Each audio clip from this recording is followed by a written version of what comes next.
لا ہی کیوں LLB ہی کیوں چنا میں نے، یا میں وکیل ہی کیوں بننا چاہتا ہوں؟ اس کے لیے کیونکہ میں جیسے پہلے بتا چکا ہوں کہ اگر تو آپ کے والد صاحب جو ہے وہ بھی اس پیشے سے منسلک ہیں تو پھر تو آپ ان کا ذکر کریں گے، وہی آپ کی موٹیویشن ہے. لیکن اگر آپ کے والد صاحب جو ہیں وہ کسی اور بزنس میں ہیں، کوئی جاب کرتے ہیں کسی گورنمنٹ آفس میں، یا پرائیویٹ ورکنگ کر رہے ہیں، یا کوئی لیبر طبقے سے متعلق ہیں، تو اس کا ذکر آپ نے اوپر کر دیا. تو پھر آپ نے یہ بتانا ہے کہ آپ کے کوئی چچا یا ماموں یا کزنوں میں سے کوئی یا کوئی بہن بھائی جو ہے وہ آلریڈی لا کر چکا ہے، تو اس کی موٹیویشن کا ذکر کر دیں گے کہ ان سے مجھے موٹیویشن ملی، انسپریشن ملی ہے اور میں اس شعبے کی طرف آنا چاہتا ہوں. ٹھیک ہے. دوسری بات کہ یہ جو ایک گھسا پٹا جملہ لوگ بولتے ہیں کہ جی میں عوام کی خدمت کے لیے، قوم کی خدمت کے لیے، لوگوں کی خدمت کے لیے اس پیشے کو اپنا رہا ہوں، تو وہ ایگزامینر کو بھی پتہ ہے کہ کتنی کو خدمت کا جذبہ آپ کے اندر موجود ہے.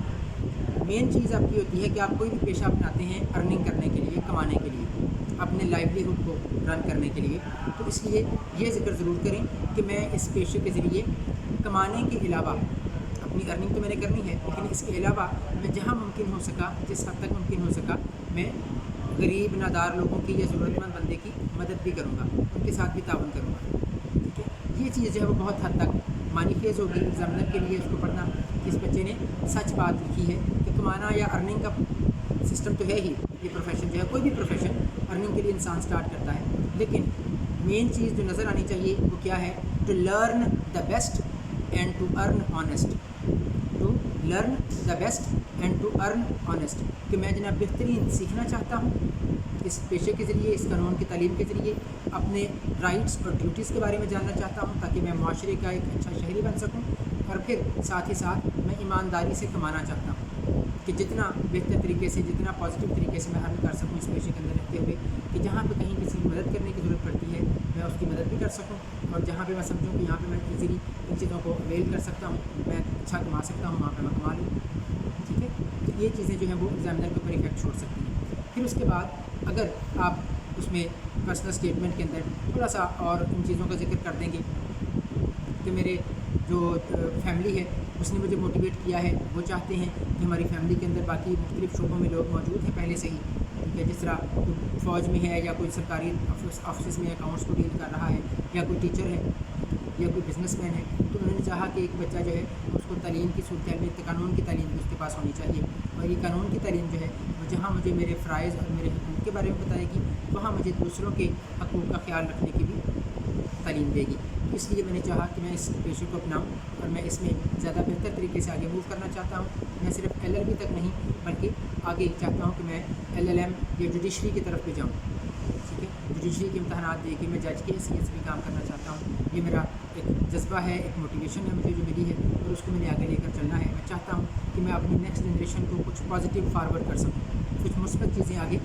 اپنے اگلی نسل کو دے سکوں، اپنے بہن بھائیوں کو، اپنے بچوں کو. اس حوالے سے یہ چیز جو ہے وہ بہت حد تک آپ کی بہتر ایک اسٹیٹمنٹ کی شکل میں آپ کے سامنے ہے. ٹھیک ہے. اب دو طریقے جو آپ کے پاس موجود ہوتے ہیں، ایک تو یہ کہ ہم اس طرح سے سٹارٹ کر لیں کہ قانون ہماری زندگی کے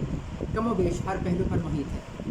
قانون ہماری زندگی کے کم و بیش ہر پہلو پر محیط ہے اور موجودہ معاشرے کے ساتھ قائم رہنے کے لیے مستقل طور پر ایک کڑی ہے جس سے ہم سب جڑے ہوئے ہیں. میں قانون کا مطالعہ کرنا چاہتا ہوں تاکہ لوگوں کو عدم مساوات پہ قابو پانے کے ساتھ ساتھ ان قوانین کی صحیح سمجھ بوجھ دے سکوں جو تجزیہ، تنقید، قائل کرنے، مسئلے کو حل کرنے، زبانی اور تحریری اپنی بات کو دوسروں تک پہنچانے کے حوالے سے اپنی تمام طاقتوں کو بروئے کار لا کر ہمیں حکمرانی فراہم کرتا ہے. اٹ مینس کہ قانون ہمیں بہت کچھ پازیٹیولی فراہم کرتا ہے اگر ہم اس کو پازیٹیولی گین کرنا چاہیں اور پھر اسے پازیٹیولی ڈلیور کرنے کی ہمت رکھیں گے. اسی طرح سے میں دوسرا ایک نمونہ جو ہے جس طرح لکھا ہوا ہے کہ میرا تعلق ضلع قصور میں واقع پنجاب کے ایک چھوٹے سے قصبے کھڈیاں خاص سے ہے. ٹھیک ہے. اس طرح سے بات کرتے ہیں میرے اہل خانہ کو علاقے کے تعلیم یافتہ اور قابل احترام گھرانوں میں سے ایک سمجھا جاتا ہے. اس طرح آپ نے اپنی فیملی کا یا اسٹارٹ اپ اس طرح سے دے دیا. تو دونوں طرح سے جیسے آپ سمجھیں کہ ایک معتبر انداز میں ایگزامینر کو اٹریکٹ کرنے کی صورتحال ہو سکتی ہے تو آپ اس طرح سے اپنی پرسنل اسٹیٹمنٹ دے سکتے ہیں. یہ بیسیکلی ایک بیان حلفی یا تحریری بیان کی صورتحال ہوگی. آپ کے اپنے بارے میں اپنے تعارف، اپنی فیکلٹی، جو اپنے ایبیلٹیز آپ کے اندر موجود ہیں، صلاحیتیں آپ کی، اپنی جو تعلیمی قابلیت موجود ہے آپ کے اندر، اور پھر ساتھ ہی ساتھ آپ کس سے موٹیویٹ ہو کے اس پیشے کے ساتھ منسلک ہونا چاہتے ہیں. ٹھیک ہے. یہ ہو گیا کہ آپ کی پرسنل اسٹیٹمنٹ. دوسری چیز ہم نے کرنی تھی ایسے رائٹنگ کے حوالے سے بات. ایسے رائٹنگ کے لیے ہمیشہ آپ جس لیول پہ ہیں کلیئر کر چکے ہیں آپ لوگ، اور بہت حد تک اس دنیا کے اندر مختلف لوگوں کو مختلف انداز میں کام کرتے ہوئے دیکھتے ہیں، مختلف لوگوں سے واسطہ پڑتا ہے، پبلک ریلیشننگ آپ لوگوں کی بہت اچھی ہوتی ہے. تو اس حوالے سے زندگی کے مختلف تجربات آپ نے اسی زندگی میں سیکھے ارد گرد کے لوگوں سے، ٹھیک ہے، پبلک ریلیشننگ کے ذریعے اور عوام الناس سے مختلف ٹاپکس پہ ڈسکشن کر کے، دوستوں کے حلقہ احباب میں بزرگوں کے درمیان بیٹھ کر اپنی فیملی کے اندر ڈسکس کرتے ہوئے مختلف چیزوں کو آپ نے سیکھا. تو آپ کے ایسیز جو ہیں ان کے اندر آپ کی اب تک کی زندگی کی ایک جھلک نظر آنی چاہیے کہ آپ نے کیا سیکھا ہے اور کس طرح سے آپ چیزوں کو پک کرتے ہیں.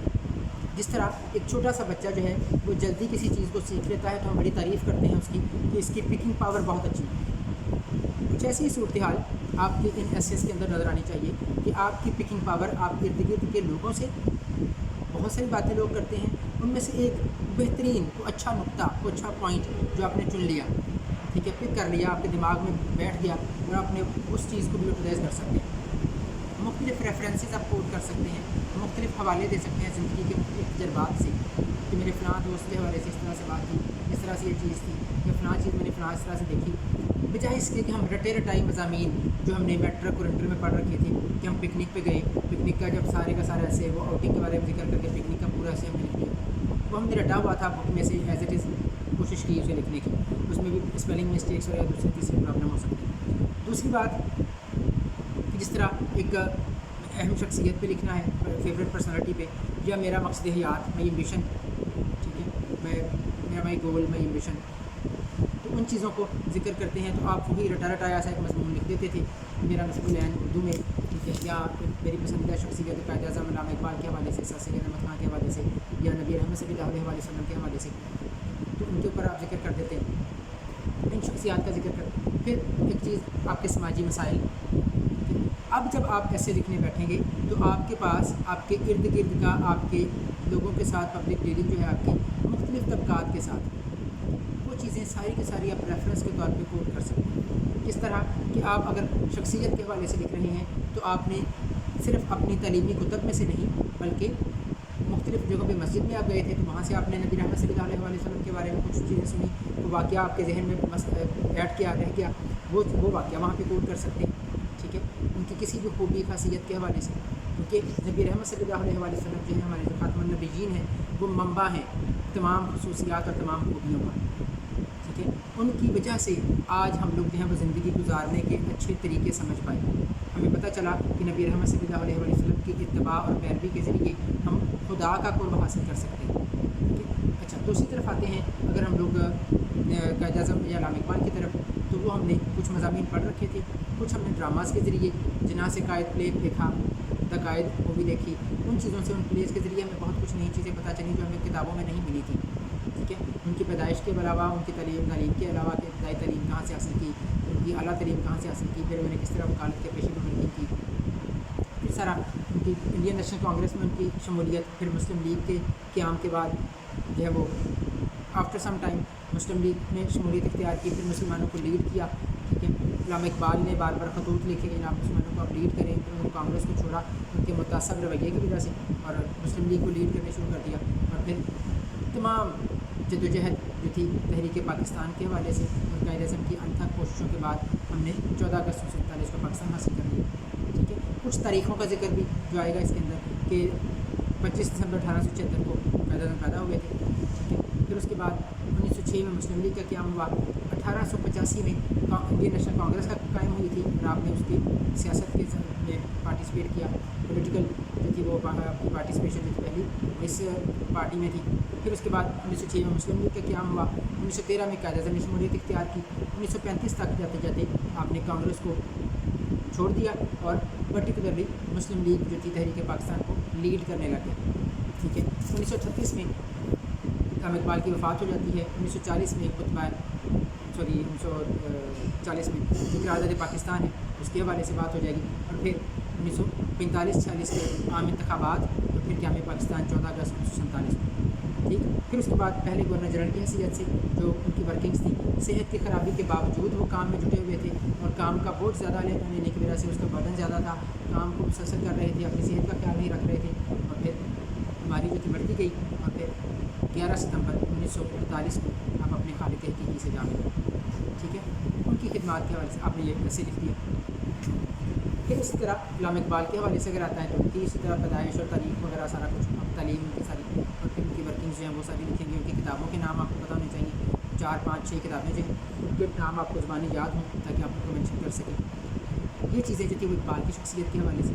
اب اگر ہمارے پاس ایسے آ جاتا ہے دہشت گردی کے حوالے سے، تو ہمیں پتہ ہو کہ دہشت گردی کی وجوہات کیا ہیں، ٹھیک ہے، اور کچھ مین واقعات جس طرح APS کا تھا، یا نیوزی لینڈ کے اندر ایک یہودی آدمی نے جا کے نیوزی لینڈ کی مسجد کے اندر وہ کیا تھا،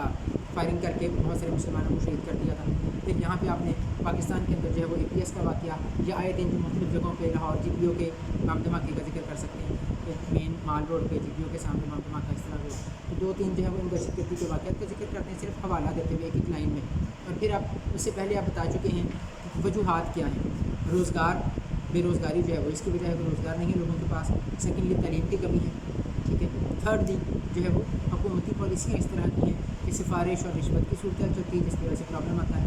ٹھیک ہے۔ تو ان چیزوں کا ذکر کرتے ہوئے آپ کہیں گے جناب کے لوگوں کی بے روزگاری جو سب سے بڑا ایشو ہے، اور اس کے بعد ہماری وجوہات کی وجہ سے، ان وجوہات کی بنا پہ انسان جو ہے وہ اس طرف لوگ جو ہے مائل ہوتے ہیں کہ کسی طرح کچھ پیسہ کمایا جائے، اور ان کو کچھ ایسے لوگوں کے ہاتھ لگ جاتے ہیں، کچھ نیگیٹو قسم کے لوگوں کی جو ان کی دماغی صلاحیتوں کو استعمال کرتے ہیں، ان کو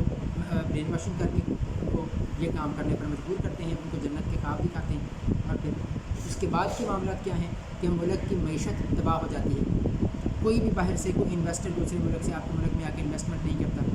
ٹھیک ہے۔ آپ کی معیشت کمزور پڑتی ہے، معیشت کمزور پڑتی ہے تو بے روزگاری اور زیادہ بڑھتی ہے، مہنگائی بڑھتی ہے، ٹھیک ہے۔ تو یہ ساری کی ساری چیزیں آپ اس حصے کے اندر اکٹھی کر سکتے ہیں۔ اور پھر کس طرح سے بچا جا سکتا ہے، سب سے پہلے حکومتی پالیسیاں، اس کے بعد میڈیا جو ہے ہمارا وہ ہمیں اویئر رکھے اس چیز سے، عوام کو آگاہی حاصل ہو کہ ان چیزوں سے کس طرح بچنا ہے، وہ اپنے ارد گرد ماحول پر نظر رکھیں، ٹھیک ہے جی۔ تو اس طرح دہشت گردی کا ایک معاملہ جو کمپلیٹ ہو جائے گا۔ پھر اگر آ جاتا ہے آپ کی جس طرح ریسنٹ ایک کرنٹ ایشو آپ کا کرونا وائرس کے اوپر چل رہا تھا، تو کووڈ-19 جو 2019 نومبر 2019 میں اکتوبر نومبر میں اسٹارٹ ہوا ووہان کے علاقے چائنا سے، اور پھر آگے بڑھتا چلا گیا اور پوری دنیا اس کی لپیٹ میں آئی، تمام کی تمام ٹیکنالوجیز دھری کی دھری رہ گئیں۔ اب ہم نے یہاں پہ ذکر کرنا ہے کرونا وائرس کی علامتوں کا، کون کون سے سمٹمس ہیں جو اس سارے عرصے کے دوران گاہے بگاہے ہمیں پتہ چلتے رہے کہ کرونا وائرس کی علامتیں کیا کیا ہیں۔ زکام سے شروع ہوا تھا کہ زکام بخار کی کیفیت سے جناب آ رہا آتا ہے، پھیپھڑوں کی بیماری کا مسئلہ ہو جاتا ہے، سانس لینے میں مشکل پیش آتی ہے، پھر آہستہ آہستہ اور چھوٹی چھوٹی چیزیں جو تھیں وہ بھی سامنے آتی چلی گئی کہ اس کی علامتیں، اور یہ بھی علامت اسی کی ہے، یہ بھی اسی چیز کی علامت ہے، یہ بھی کرونا وائرس کی علامت ہے۔ یہ ایک وائرس جو تھا ایک وبائی مرض۔ پھر اس کے بعد ہم نے کس طرح سے آفاق ان سے احتیاطی تدابیر اپنائیں، احتیاطی تدابیر کو اپنا کے ہم اس سے کس طرح سے بچنے کے قابل ہوئے، بچ سکے، اور آج کافی حد تک جو ہے وہ وائرس جو ہے وہ کافی حد تک ختم ہو چکا ہے۔ کچھ کیسز ابھی بھی گاہے بگاہے چل رہے ہیں، لیکن اب ان کی ریشو بہت کم ہو گئی ہے، اور تقریباً یہ سارے لاک ڈاؤنس کے بعد دنیا جو ہے واپس اپنی ورکنگ میں آئی، ٹھیک ہے۔ اس کا ذکر پھر آپ نے احتیاطی تدابیر جو تھی وہ ساری لکھی کہ احتیاطی تدابیر کون کون سی کرنی تھیں۔ خود سے ایک دوسروں سے فاصلہ رکھنا تھا، ہاتھ ملانے سے گریز کرنا تھا، گلے ملنے سے گریز رکھنا تھا، فیس ماسک پہننا تھا، ٹھیک ہے، سینیٹائزر کا استعمال کرنا تھا، ٹھیک ہے۔ گھروں میں بار بار سبھی بچوں کو، گھر والوں کو ہر تھوڑے تھوڑے وقفے کے بعد 20 سیکنڈس کے لیے مسلسل ہاتھ دھونے کا کہنا تھا، ٹھیک ہے، تاکہ وہ نیٹ اینڈ کلین رہے۔ کھانے پینے کی اشیاء جو ہمیں صاف ستھری استعمال کریں، یہ ساری چیزیں آپ اس کے اندر اس ایسے کے اندر ذکر کر سکتے ہیں۔ پھر مین چیز جو 5 تاریخ کو آپ سے جو کہ SCA ٹیسٹ ہے آپ لوگوں کا، ٹھیک ہے، اس سے پہلے آپ لوگ جو ہے وہ اپنی فیکٹس اینڈ فگرز کلیئر رکھیں کہ کتنے کیسز ابھی تک پوری دنیا میں کرونا وائرس کے ملے، کتنے لوگ جو تھے وہ صحت یاب ہو گئے، کتنی ڈیتھس ہوئی، اس چیز کا ذکر بھی آپ لوگ کریں گے اس کے اندر، تو وہ اپ ڈیٹیڈ فگرز آپ نے وہاں پہ دے دی، ٹھیک ہے۔ اس طرح سے چیزیں جو ہے وہ بہت حد تک آپ کے حق میں ہوں گی، اور آپ کیسے جو ہے اس کو بہت اچھے طریقے سے پڑھا جائے گا اور آپ کو اچھے مارکس ملیں گے۔ یہ تھا جناب آپ کی پرسنل اسٹیٹمنٹ اور ایسے رائٹنگ کے حوالے سے کچھ چیزیں، ایک آؤٹ لائن آپ کے اپنے دماغ میں بننی چاہیے جب بھی وہ ایسے کا ٹاپک آپ دیکھیں۔ اور ایک سب سے اہم بات کہ دونوں چیزیں ایسے بھی اور پرسنل اسٹیٹمنٹ بھی آپ نے کسی ایک میڈیم میں لکھنی ہے، یا اسے انگلش میڈیم میں رکھیے گا دونوں چیزیں، یا دونوں چیزیں اردو میڈیم میں رکھیے گا، اور اس کے لیے پہلے اپنا مضمون دیکھ لیجیے گا کہ ایسے آپ نے اردو میں یا انگلش میں جیسے بھی لکھنا ہے، مضمون کا ٹاپک کیا ہے، کس ٹاپک میں مضمون لکھنے جا رہے ہیں آپ۔ اگر اس ٹاپک سے ریلیٹڈ آپ کے پاس انگلش میں مواد ہے تو انگلش میں ہی لکھیں، زیادہ بہتر ہے، اور پھر آپ نے اپنی پرسنل اسٹیٹمنٹ بھی انگلش میں لکھنی ہے، ٹھیک ہے۔ اور اگر آپ سمجھیں تو اس ایسے کے حوالے سے آپ کے پاس اردو میں مواد زیادہ اچھا ہے، اردو میں زیادہ اچھا ایکسپریس کر سکیں گے اپنی بات کو، پھر اردو میں لکھیں اور پھر پرسنل اسٹیٹمنٹ بھی اردو میں لکھیں۔ یہ دونوں کویشچن آپ نے ایک میڈیم میں یا انگلش یا اردو میں سالو کرنے ہیں، ٹھیک ہے۔ آپ یہ نہیں کر سکتے کہ میں پرسنل اسٹیٹمنٹ انگلش میں لکھ لوں اور ایسے اردو میں لکھ لوں، یا پرسنل اسٹیٹمنٹ اردو میں لکھ لوں اور ایسے انگلش میں لکھ لوں، ایسا نہیں کرنا چاہیے۔ دونوں چیزیں ایک ہی میڈیم میں یا انگلش لینگویج میں یا اردو لینگویج میں لکھیں، ٹھیک ہے۔ آج کے لیے اتنا ہی، تو باقی گرامر اور اس کے حوالے سے ہم پھر دوبارہ نیکسٹ لیکچر میں ڈسکس کریں گے۔ Thank you.